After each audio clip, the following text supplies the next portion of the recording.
अस्सलाम वालेकुम गाइस, क्या हाल है आपके। आई होप आप सब ठीक होंगे। और मैं हूं हसनैन अब्बासी और आप देख रहे हैं मेरा YouTube channel CSS study with Hasnain.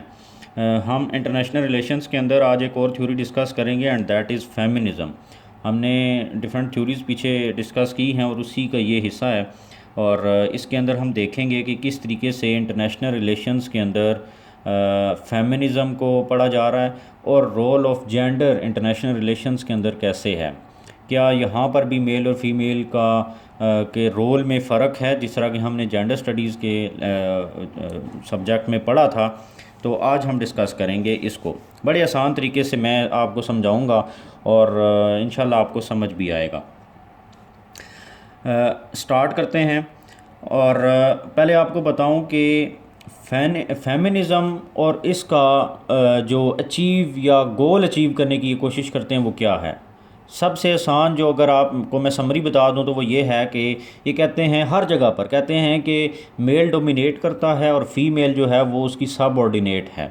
उसको वो पोजीशन नहीं दी जाती सोसाइटी के अंदर और बाकी जो फील्ड्स हैं उनके अंदर, लेकिन मेल जो है वो डोमिनेट करता है हर जगह पर। अब इसका सलूशन क्या है, ये जो भी बात करते हैं उसका एंड ये होता है कि इनका गोल ये होता है कि हमें रिप्रेजेंटेशन दी जाए।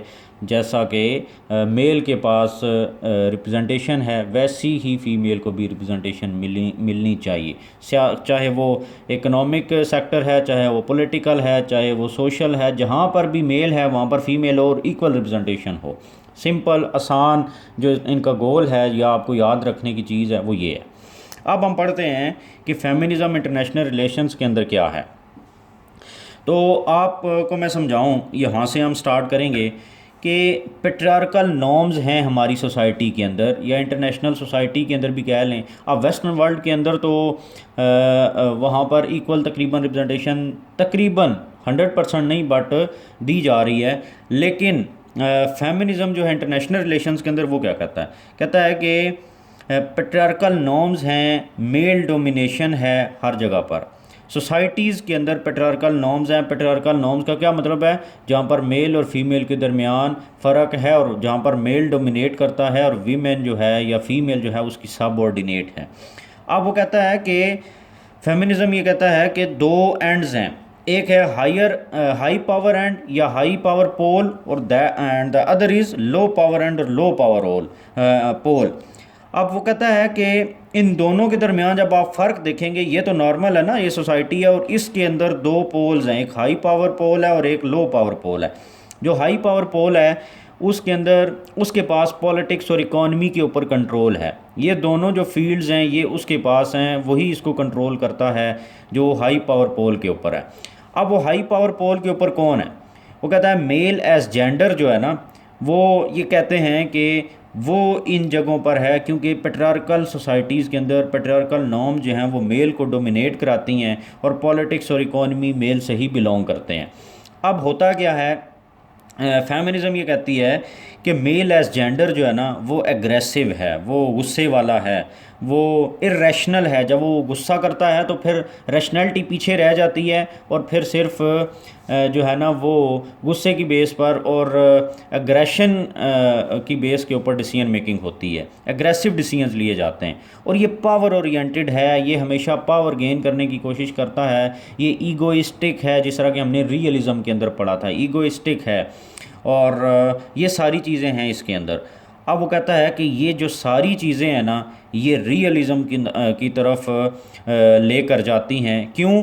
क्योंकि कहता है कि जब एग्रेसिव पॉलिटिक्स होगी, एग्रेसिव डिसीजन मेकिंग होगी तो वहाँ पर वार्स होंगी, जंगें होंगी, वहाँ पर कोऑपरेशन नहीं होगा, वहाँ पर अनार्की होगी, वहाँ पर मिसअंडरस्टैंडिंग होगी और वहाँ पर पावर पॉलिटिक्स होगी और पावर पॉलिसीज़ बनाई जाएंगी वहाँ पर। तो वहाँ पर रियलिज़म ही होगा। तो वो क्या कहता है, फेमिनिस्ट क्या कहते हैं कि man make war because war makes man. ठीक है, मर्द जो हैं वो जंगों की तरफ जाते हैं, वो उनकी तरफ ज़्यादा इंटरेस्ट रखते हैं क्योंकि वो कहते हैं कि जो जंग लड़ता है वही मर्द है। तो ये चीज़ आपने समझनी है। अब आपको हाई पावर समझ आ गया कि हाई पावर के पास पॉलिटिक्स और इकॉनमी है और वो एंड जो है वहाँ पर कौन डोमिनेट कर रहा है, मेल।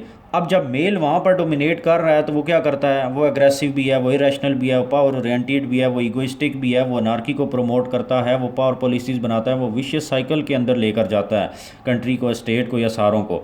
तो वहाँ पर रियलिज़म होता है, रियलिज़म प्रमोट होता है। तो जब रियलिज़म होगा तो वहाँ पर जंगें होंगी, वहाँ पर पीस नहीं हो सकता। ये था हाई पावर एंड। दूसरी तरफ क्या है, लो पावर एंड है। वो कहते हैं जो लो पावर एंड या लो पावर पोल है उसके अंदर डोमेस्टिक लाइफ है, उसके अंदर ना तो पॉलिटिकल कोई उसके अंदर टच है, ना इकोनॉमी को वहाँ पर रखा गया है। तो जो डोमेस्टिक लाइफ है वो किसको, वो फीमेल को दे दी गई। लो पावर पोल जो है वो फीमेल को दे दिया गया। अब फीमेल वो कहता है नॉन एग्रेसिव है, ये इतनी ज़्यादा गुस्से वाली नहीं होती हैं, नॉन एग्रेसिव डिसीजंस लेंगी, ये रैशनल हैं। जब उससे नॉन एग्रेसिव डिसीजंस होंगे तो रैशनल डिसीजंस होंगे, ठीक है। Non aggressive means rational. और ये कोऑपरेशनल है, कोऑपरेटिव है, एक दूसरे के साथ ताउन करती है, जिस तरह लिबरलिज्म। और फिर होता क्या है, एंड रिजल्ट ये होता है कि लिबरलिज्म की तरफ जाती हैं। जिस तरह लिबरलिज्म के अंदर हमने पढ़ा था कि लिबरलिज्म ये कहता है कि आपस में कोऑपरेशन बढ़ाया जाए, एक दूसरे के साथ फ्रेंडली रिलेशंस हों ताकि कॉमन इंटरेस्ट अचीव किए जा सकें, ह्यूमन डेवलपमेंट के ऊपर काम किया जा सके। तो वो कहता है कि फ़ीमेल जो है ना, फेमिनिज्म ये कहती है कि फ़ीमेल नॉन एग्रेसिव, रैशनल और कोऑपरेटिव होने की वजह से लिबरलिज्म को प्रमोट करती है, जबकि ये रियलिज़म को प्रमोट करते हैं। तो इस तरीके से जो इंटरनेशनल रिलेशंस है उसके अंदर जब मेल डोमिनेट करेगा तो वहाँ पर रियलिज़म आएगा, वहाँ पर वार्स होंगी, वहाँ पर पीस नहीं होगा, ठीक है। परपीचुअल पीस जिसकी बात की थी सॉरी, कनेटियन ट्रायंगल के अंदर हमने इमैनुअल कैंट ने बात की थी, तो वो चीज़ नहीं होगी, वो इधर है। अगर वो कहता है कि फ़ीमेल को रिप्रेजेंटेशन दे दी जाए, फ़ीमेल को इक्वल अपॉर्चुनिटी दी जाए इकोनॉमिक्स और पॉलिटिक्स के अंदर, तो वो रियलिज़म के बजाय कोऑपरेशन को प्रमोट करेंगी और वहाँ पर लिबरलिज़म आएगा, इंटरडिपेंडेंस बढ़ेगी, आपस में जो है वो एग्रीमेंट्स होंगे, और पावर पॉलिटिक्स के बजाय ह्यूमन डेवलपमेंट के ऊपर काम होगा और कॉमन इंटरेस्ट अचीव होंगे। तो ये बेसिकली इंटरनेशनल रिलेशंस के अंदर फेमिनिज़म का पॉइंट ऑफ व्यू है। और बड़े आसान तरीके से मैंने आपको समझाया है कि ये पैट्रियार्कल नॉर्म्स हैं, मेल डोमिनेट कर रहा है, और जब मेल डोमिनेट करता है तो ये चीज़ें उसको दे दी गई। जब उसको दे दी गई तो उसकी नेचर इस तरह की है, तो वो फिर क्या करता है, रियलिज़म को प्रमोट करता है और इन चीज़ों को तबाह करता है और पीस ख़त्म हो जाता है। जबकि लो पावर एंड के ऊपर फीमेल को दे दिया गया, और फीमेल नॉन अग्रेसिव, रैशनल भी है, कोऑपरेशनल भी है, और ये लिबरलिज्म को प्रमोट करती है, और वहाँ पर कॉमन इंटरेस्ट और ह्यूमन डेवलपमेंट की बात होती है। तो आई थिंक आपको समझ आ गया होगा। अगर आपको मेरे लेक्चर समझ आ गए हैं तो मेरे चैनल को लाइक, सब्सक्राइब एंड शेयर ज़रूर करें। और नेक्स्ट लेक्चर के अंदर हम डिफरेंट फेमिनिज़म जो हैं उनको डिस्कस करेंगे, और मैं कोशिश करूँगा कि आपको वो भी डिटेल में समझा सकूँ। Thank you very much and अल्लाह हाफिज़।